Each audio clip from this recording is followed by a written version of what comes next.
할렐루야. 사도신경으로 우리의 신앙을 고백합니다. 나는 전능하신 아버지 하나님 천지의 창조주를 믿습니다. 나는 그의 유일하신 아들 우리 주 예수 그리스도를 믿습니다. 그는 성령으로 잉태되어 동정녀 마리아에게서 나시고 본디오 빌라도에게 고난을 받아 십자가에 못 박혀 죽으시고 장사된 지 사흘 만에 죽은 자 가운데서 다시 살아나셨으며 하늘에 오르시어 전능하신 아버지 하나님 우편에 앉아 계시다가 거기로부터 살아있는 자와 죽은 자를 심판하러 오십니다. 나는 성령을 믿으며 거룩한 공교회와 성도의 교제와 죄를 용서받는 것과 몸의 부활과 영생을 믿습니다. 아멘. 찬송가 458장 함께 하십니다. 찬양 458장입니다.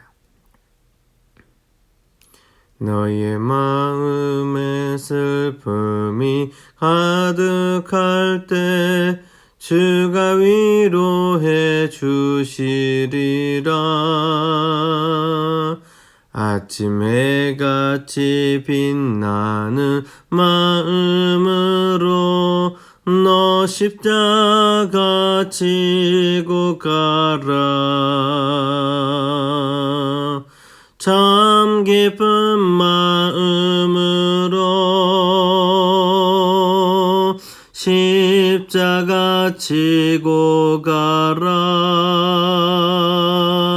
내가 기쁘게 십자가 지고 가면 슬픈 마음이 위로받네. 때를 따라서 주시는 은혜로서 가란 심령의 힘을 얻고 주가 언약한 말씀을 기억하고 너 십자가 지고 가라. 참 기쁜 마음으로 십자가 지고 가라. 내가 기쁘게 십자가 지고 가면 슬픈 마음이 위로받네. 내가 맡은 일 성실히 행할 때에 주님 앞에서 상 받으리. 주가 베푸신 은혜를 감사하며 너 십자가 지고 가라. 참 기쁜 마음으로 십자가 지고 가라. 내가 기쁘게 십자가 지고 가면 슬픈 마음이 위로받네. 기도하십니다. 하나님 감사합니다. 이 하루에 주께서 주시는 위로와 새 힘이 온전하게 오늘 하루를 살아갈 운동임을, 역동력임을 고백합니다. 우리의 삶에 찾아오셔서 우리의 마음속에 주께서 허락하신 십자가를 감사함으로 받게 하여 주시고 그 가운데서 참 즐거움으로 오늘 진정 주님을 의지하며 설 수 있게 하여 주시옵소서. 이 아침에도 말씀을 먹습니다. 주여 그 말씀에 의지하여 주께서 원하시는 은혜와 기쁨 가운데 서기를 원하오니 주여 참된 믿음의 자녀로 이 하루도 승리하게 하여 주시옵소서. 주께 감사드리며 예수님의 이름으로 기도합니다. 아멘. 오늘 주의 말씀 성경통독 38일차 사무엘하 말씀을 함께 보시도록 하겠습니다. 사무엘하 말씀입니다.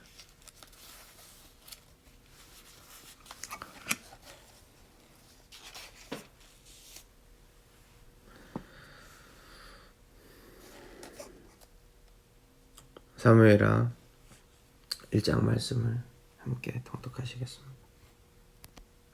사무엘하 1장입니다.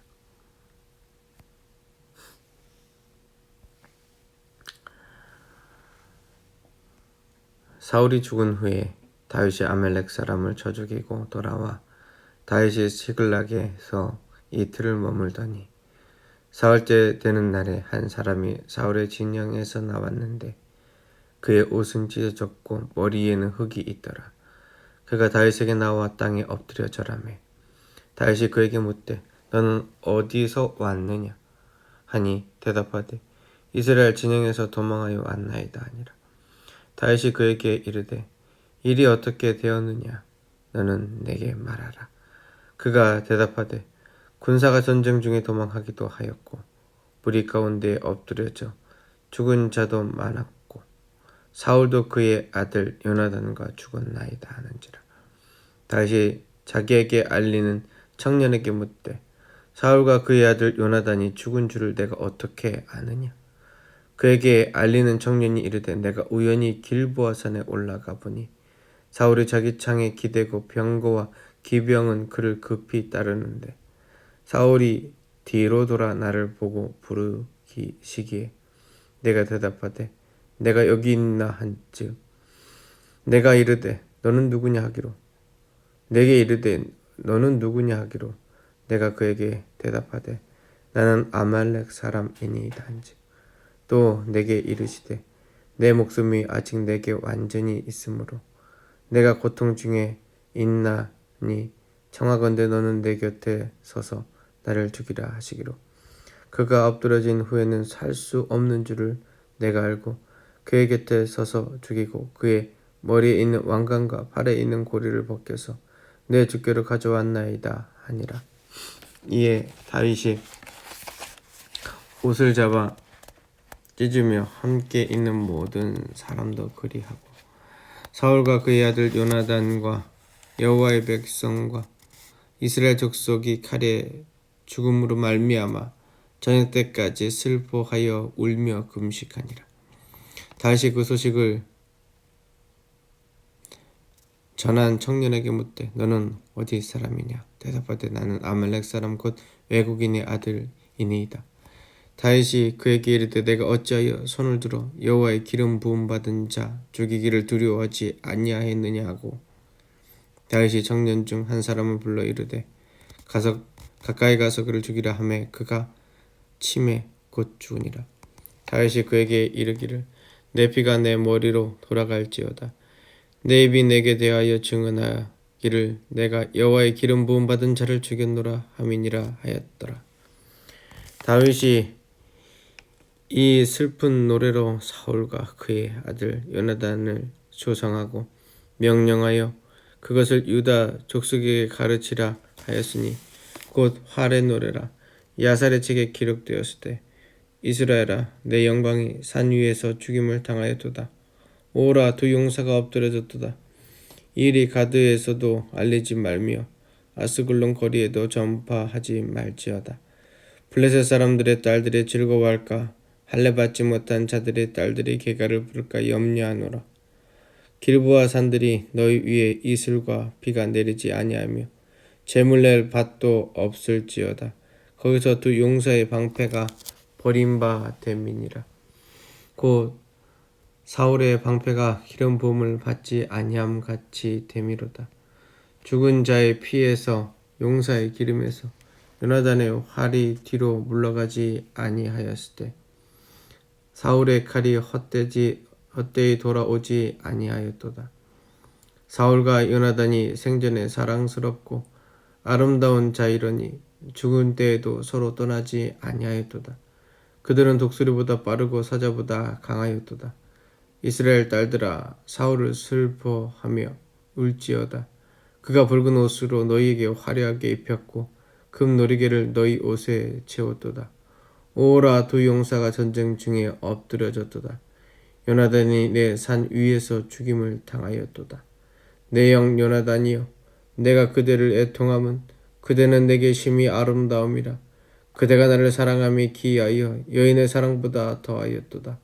오라 두 용사가 엎드려졌으며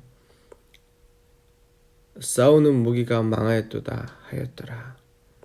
2장 계속해서 읽겠습니다. 그 후에 다윗이 여호와께 여쭈어 아뢰되 내가 유다 한 성읍으로 올라가리이까? 여호와께서 이르시되 올라가라. 다윗이 아뢰되 어디로 가리이까? 이르시되 헤브론으로 갈지니라. 다윗이 그의 두 아들 이스라엘 여인 아히노함과 갈멜 사람 나발의 아내였던 아비가일을 데리고 그리로 올라갈 때 또 자기와 함께 한 추종자들과 그들의 가족들을 다윗이 다 데리고 올라가서 헤브론 각 성읍에 살게 하니라. 유다 사람들이 와서 거기서 다윗에게 기름을 부어 유다 족속의 왕으로 삼았더라. 어떤 사람이 다윗에게 말하여 이르되 사울을 장사한 사람은 길르앗 야베스 사람들이니이다 하매 다윗이 길르앗 야베스 사람에게 전령들을 보내어 그들에게 이르되 너희가 너희 주 사울에게 이처럼 은혜를 베풀어 그를 장사하였으니 여호와께서 복을 받을지어다. 너희가 이 일을 하였으니 이제 여호와께서 은혜와 진리로 너희에게 베푸시기를 원하고 나도 이 선한 일을 너희에게 갚으리니 이제 너희는 손을 강하게 하고 담대히 할지어다. 너의 주 사울이 죽었고 또 유다 족속이 내게 기름을 부어 그들의 왕으로 삼았느니라 하니라. 사울의 군사령관 넬의 아들 아브넬이 이미 사울의 아들 이스보셋을 데리고 마하나임으로 건너가 길르앗과 아술과 이스라엘과 에브라임과 베냐민과 온 이스라엘을 왕으로 삼았더라. 사울의 아들 이스보셋이 이스라엘 왕이 될 때 나이가 40세이며 2해 동안 왕위에 있으니라. 유다 족속은 다윗을 따르니 다윗이 헤브론에서 유다 족속의 왕이 된 날수는 7년 6개월이더라. 넬의 아들 아브넬과 사울의 아들 이스보셋의 신복들은 마하나임에서 나와 기브온에 이르고 스루야의 아들 요압과 다윗의 신복들도 나와 기브온 목가에 그들을 만나 함께 앉으니 이는 못 이쪽이요 그는 못 저쪽이라. 아브넬이 요압에게 이르되 원하건대 청년들에게 일어나서 우리에게 겨루게 하자. 요압이 이르되 일어나게 하자 하매 그들이 일어나 그 수대로 나아가니 베냐민과 사울의 아들 이스보셋 편에서 12명이여 다윗의 신복 중에 12명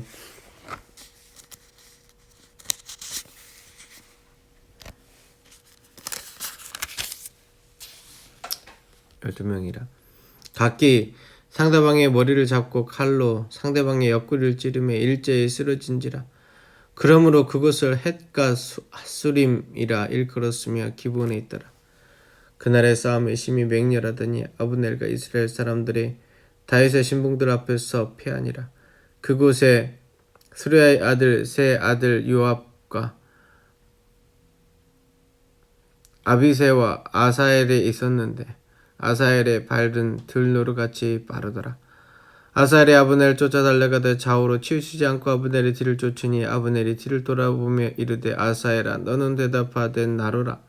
아브넬이 그에게 이르되 너는 왼쪽으로 나와 오른쪽으로 나가서 청년 하나를 붙잡아 그의 군복을 빼앗으라 하되 아사엘이 그렇게 하기를 원하지 아니하고 그의 뒤를 쫓으매 아브넬이 다시 아사엘에게 이르되 너는 나 쫓기를 그치라. 내가 너를 쳐서 땅에 엎드려지게 할 까닭이 무엇이냐? 그렇게 하면 내가 어떻게 내 형 요압을 대면하겠느냐 하되 그가 물러가기를 거절하며 아브넬이 창 끝으로 그의 배를 찌르니 창이 그의 등을 꿰뚫고 나간지라. 곧 그곳에 엎드려져 죽음에 아사헬이 엎드려져 죽은 곳에 이르르는 자마다 머물러 섰더라.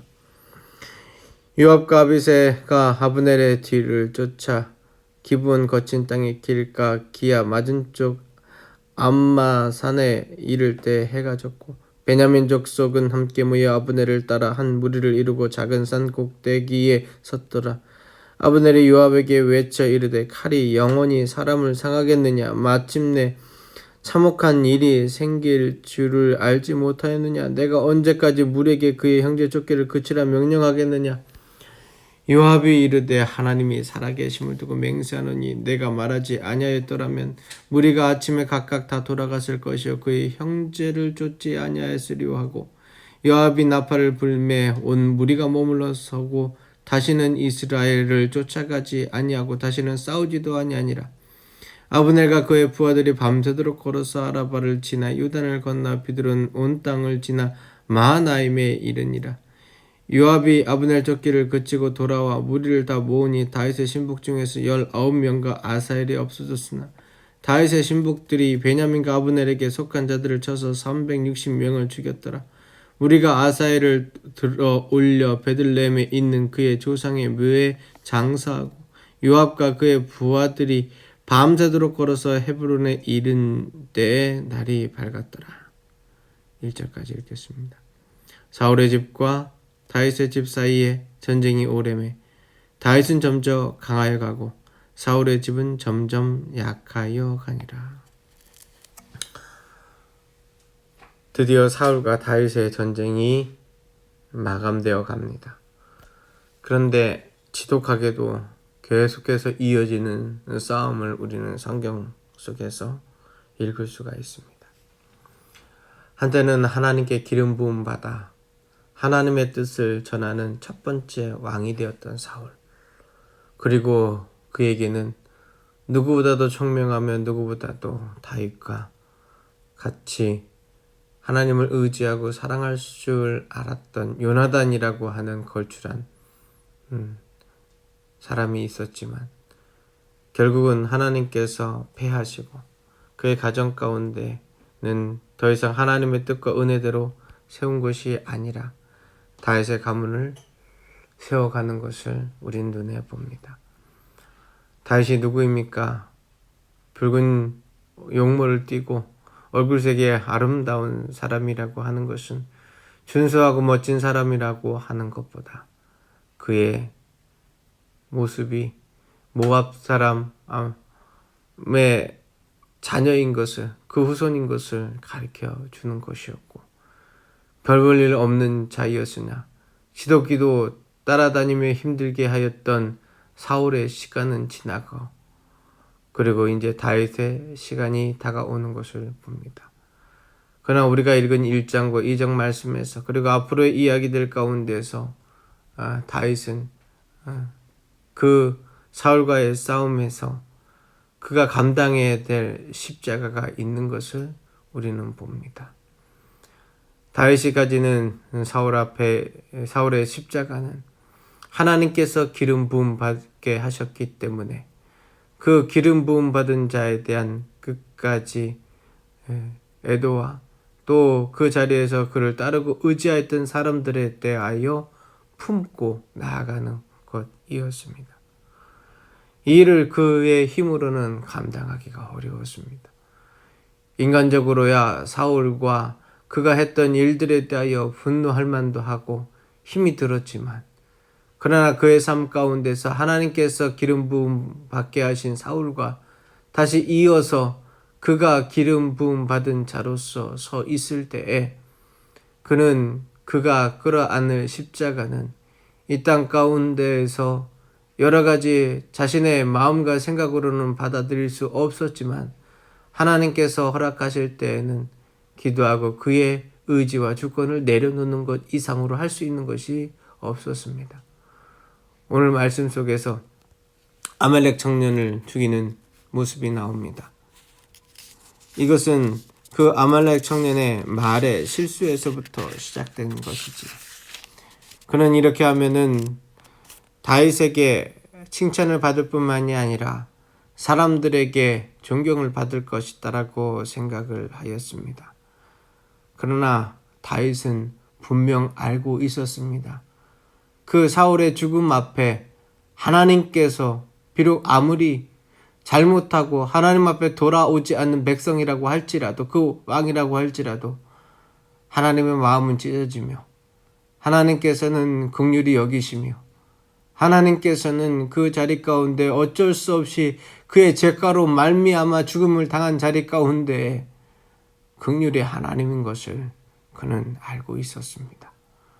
그래서 그는 겉으로는 할 수 없지만 그 마음 깊숙한 곳에서 하나님을 향한 열정 속에 슬퍼하며 탄식하며 그 옷을 찢고 모든 사람도 그러하라고 이야기하면서 금식하면서 조가를 부르며 애도할 수밖에 없었습니다.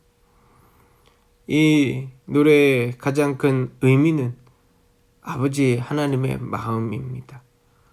아버지 하나님께서 우리를 참으시고 기다리시는 마음입니다. 로마서 1장 말씀에 보면 우리의 죄가대로 우리를 내버려 두시는 하나님이 나옵니다. 심판의 자리입니다. 왜 하나님은 악한 자를 멸하지 않으시냐라고 우리는 궤변할지 모르지만 하나님께서는 그 죄악의 자리 가운데 돌이키게 하지 아니하시고 그대로 놔두시는 것은 그것이 바로 심판으로 우리의 삶을 가장 어둡게 만들고 벌써 저주의 자리로 가게 하는 것임을 우리는 알 수가 있습니다. 오늘 말씀 가운데 사울이 돌아왔다면, 사울이 주님의 자녀로서 다시금 돌아와서 온전히 하나님만 의지할 수 있었다면, 그의 교만을 버리고 초심으로 돌아와 하나님을 찬양할 수 있었다면, 그에게 하나님께서 부리신 악신이 그를 더 이상 괴롭히지 않고 주 안에서 온전하게 그의 맡은 소임을 다 알 수 있었을 텐데, 오늘의 결과는 죽음으로 이스라엘의 패배로 점철진 것을 이야기합니다. 그렇습니다. 지도자 한 사람이 온전히 서 있지 못하면, 집안의 가장이 온전히 서 있지 못하면 우리 가정에 있는 결과는 죄의 결과로 말미암아, 우리의 삶의 자리의 결과는 죄의 결과로 말미암아 헝클어지고 망가지고 쓰러질 수밖에 없습니다. 그러하기 때문에 우리는 주의 말씀에 붙들려서 말씀대로 살기에 주저함 없이 살아가야 하는 것입니다. 그것이 좋은 겁니다. 그것이 필요한 겁니다. 그것이 우리의 마음속에 기도하며 애써야 하는 자리입니다. 어쨌든 시간은 지나갑니다. 애도의 시간은 지나가고 이스라엘의 상처는 아물어가는 그때 다윗이 한 것은 무엇입니까? 바로 2장 말씀에 있는 것처럼 기도입니다. 여호와께 여쭈어하래요. 하나님, 유다 어떠한 성읍으로 올라가리이까? 그때 하나님께서 말씀하신 곳은 헤브론이었습니다. 헤브론은 다윗의 고향이 아닙니다. 헤브론은 바로 선산이 있었던 가장 중심지였던 그 자리입니다. 그의 고향 베들레헴에서 그는 믿음의 사람으로서 돌아가서 있을 수 있었는데, 하나님께서는 그 자리에 가게 하지 아니하시고 바로 헤브론으로 올라가게 하십니다.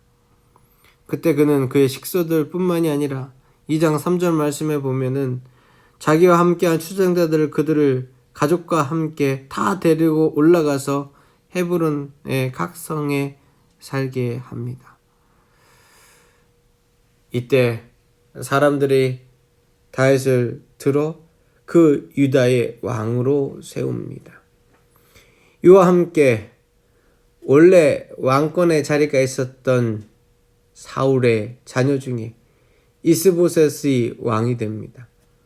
우리는 이 말씀 속에서 이스라엘과 유대가 다윗의 중간 시절만 제외하고 솔로몬의 때만 제외하고서는 두 나라로부터 시작되었음을 압니다. 여기에 전쟁의 소용돌이가 있습니다. 뒤에 아사엘의 죽음에 우리는 무엇을 볼 수 있습니까? 아브넬은 이스라엘의 군대 장관, 아사엘은 혈기가 가득한 다윗의 장수. 그러나 이 맹렬한 싸움은 그치지 않습니다.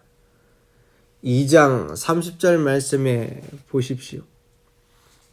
30절 말씀에 10명과 360명, 이스라엘의 자리 가운데에 370명이 서로 죽이고 죽임을 당합니다. 이게 웬 동족상잔의 아픔입니까? 하나님을 사랑하고 의지하는 백성들이 그들에게 지어야 될 죄악의 십자가는 너무나도 큰 출혈이 있는 것이었습니다. 오늘날의 삶과 마찬가지로 하나님의 일들이 이루어질 때 그들 가운데 슬픔과 아픔과 십자가가 없을 수 없습니다. 그것은 하나님께서 우리에게 믿음의 자녀로 나아갈 때에 우리에게 허용하시는 일이 되고 있는 것입니다. 물론 결론적으로는 그 동생 아사엘이 죽임을 당한 것에 대하여 너무나도 마음이 아팠던 바로 유다의 군대 장관, 곧 다윗의 가장 큰 충직스러운 부하였던 요압이 아브넬을 죽이고야 마는 것으로 오늘 사건은 끝이 나고 있습니다. 우리는 주님 앞에 기도하며 서야 합니다. 내 죄악의 죄가로 말미암아 오늘 이 자리까지 있는 것입니다. 타인들의 연약하고 부족한 모습으로 말미암아 오늘 이 자리까지 있는 것입니다. 모든 것이 은혜로 이야기하면서 아무것도 어려움 없이 우리가 평온한 가운데 주님을 의지할 수 있기를 바라지만 현실의 모습은 그렇게 녹록하지가 않습니다. 왜냐하면 우리의 죄가의 모습은 하나님께서 죄악 가운데 내버려 두셨을 때 그 모든 것들은 분명히 그 결과들을 가져오기 때문에 그렇습니다. 오늘 다윗과 사울의 집안이 싸움을 하는 것은 무엇보다도 사울이 하나님 앞에서 기도하며 무릎 꿇지 않았기 때문에 그러합니다. 하나님 앞에 온전히 그가 돌아와서 기도할 수 있었다면, 겸손하게 주님을 주대심으로 인정할 수 있었다면 이 싸움의 시절은 오래 가지 않았을 것이요, 그가 아끼며 그와 함께하였던 수많은 부하들이 그렇게 죽임을 당하지 않았을 것입니다. 이 사건에 대하여 잘 해결해 가는 것은 역시 다윗입니다. 왜 그렇습니까? 다윗은 하나님의 마음에 합한 자로 하나님께 물으며 그가 갖고 있는 십자가를 질 수 있는 자였기 때문에 그렇습니다. 그는 사울에게 쫓겨가며 마음이 바뀝니다. 그가 의지할 것은 오직 하나님이라는 것을 알게 되었습니다. 특별히 사울에 쫓겨 블레셋에 가서 그의 목숨을 구걸해야 되는 그 상황 가운데 미친 채 하며 그가 나왔을 때 더 이상 그의 주권은 사라지고 그를 이끌어 가시는 하나님만 그의 눈에 들어왔습니다. 그는 그 자리 가운데에서 힘들고 어려운 자, 원통한 자, 마음에 눌림이 있는 자들을 함께하는 그 십자가를 지는 것에 주저하지 않았습니다. 왜냐하면 그들을 이끌고 가는 것은 그의 힘이 아닌 하나님께서 그에게 허락하신 기름 부음 받음으로 가능한 것을 알았기 때문에 그렇습니다. 때때는 우리의 삶 속에 그들의 죄악과 나의 죄악으로 말미암아 우리가 지어야 될 십자가들이 있습니다. 십자가의 의미를 분명히 우리는 알아야 합니다. 죄과입니다. 죄과입니다. 우리는 흔하게 내 십자가 어떻게 져? 라고 얘기하며 우리들이 감당하기 힘든 일과 사람에 대하여서 말합니다. 그러나 그 본질이 무엇인지를 생각하지를 않습니다. 예수님께서 지신 십자가는 나의 죄과입니다. 나의 죄 지음입니다. 그 값어치를 치르기 위하여 주께서 십자가를 지셨습니다. 그리고 우리에게 주님께서는 우리의 삶의 자리 가운데서 내 십자가를 지라라고 말씀하고 있습니다. 그 십자가는 우리의 삶에 지금도 끊을 수 없는 죄의 유혹, 그리고 하나님의 복음을 몰라서 그 가운데 서지 못하였기 때문에 오늘 삶 속에 어쩔 수 없이 야기된 그 죄의 결과들, 그 다른 사람들의 죄의 결과들이 합쳐져서 오늘의 삶의 자리에 우리의 십자가가 있는 것입니다. 하나님 앞에 온전하게 사는 인생은 없습니다. 그러나 주님께서 우리를 온전히 만드시고 세우실 것이다라고 하는 기대와 희망을 저버릴 인생도 없습니다. 우리는 오늘 이 아침에 우리의 죄가로 인하여 우리의 연약함으로 말미암아 우리에게 억눌려 있는 죄의 짐의 자리 가운데에서 주님 앞에 내어 맡기고 주께서 나의 주인 되어 주셔서 나에게 하라고 하신 것을 하면 좋겠습니다. 기도하십니다. 하나님 감사합니다. 죽음의 시간들이 점철지며 다윗의 가문과 사울의 가문의 싸움 가운데 우리의 연약함이 너무나도 가득 차 있는 것을 말씀을 통하여 봅니다. 그러나 주님이 이끌어 가시는 그 다윗의 이끌어 가시는 그 하나님의 손길을 우리는 더욱더 풍성하게 오늘 사무엘 말씀을 읽으면서 찾아가게 하여 주시기를 간절히 원합니다. 연약한 자로 서 있는 것에 만족하지 않게 하시고 주께서 말씀으로 강하고 담대하게 붙드시는 은혜와 능력을 이 아침에도 알게 하여 주시옵소서. 최선을 다하여 하루를 일구어 갑니다. 하나님 도우시고 함께 하시고 이끌어 주실 줄 믿사오며 감사하신 예수님의 이름으로 기도드립니다. 아멘. 하늘에 계신 우리 아버지, 아버지의 이름을 거룩하게 하시며 아버지의 나라가 오게 하시며 아버지의 뜻이 하늘에서와 같이 땅에서도 이루어지게 하소서. 오늘 우리에게 일용할 양식을 주시고 우리가 우리에게 잘못한 사람을 용서해 준 것 같이 우리 죄를 용서해 주시고 우리를 시험에 빠지지 않게 하시고 악에서 구하소서. 나라와 권능과 영광이 영원히 아버지의 것입니다. 아멘. 각자 기도하시겠습니다.